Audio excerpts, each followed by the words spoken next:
Michigan is moving into a dangerous new territory with COVID-19. A research group has upped the risk level from high to active or imminent outbreak.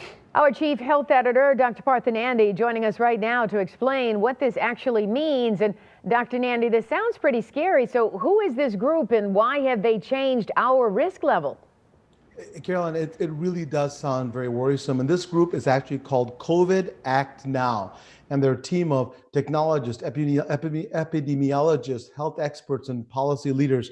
And what they're doing is they're looking at their modeling site, and you can see that almost half of the US now, right, is in red. That includes our state, Michigan. And here's what they're saying, quote unquote, Michigan is either actively experiencing an outbreak or is at extreme risk.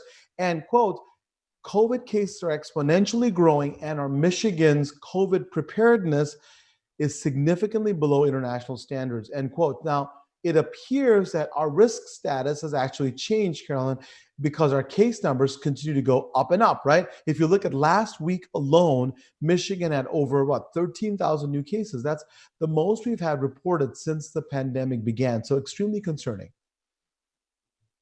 Our positive rate, has that changed at all?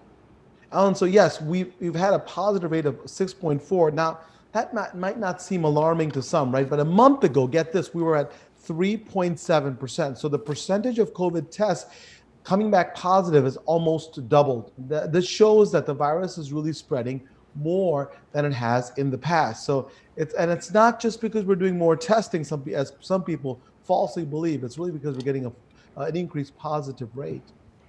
Dr. Nandi, let's talk about our intensive care units in Michigan. There's at least some good news there, right? Yes, for the moment, Carolyn. So, other states you've seen that their ICU capacity is really, getting at the brink. But here in Michigan, our intensive care unit, the ICU bed capacity is at 24%, according to COVID Act Now. Now, they're predicting that we have likely enough beds to handle a new wave of infections. That does not mean, however, that, we're all set. Do not let your guard down, right? Now is the time to make good decisions together to keep ourselves, our loved ones, and our community safe, right? Remember, what we're seeing now with the positive rate, Alan and Carolyn, is that what happened 3 weeks ago. If we don't do the right things now, it's going to get worse. Remember, we're all in this together. There's no division here. We're all in this to be able to fight and defeat the COVID. And I'm confident we can if we just listen to scientists and make sure we do the right thing. It's so important we all do our part to slow down the spread. Dr. Nandi, thank you so much. My pleasure.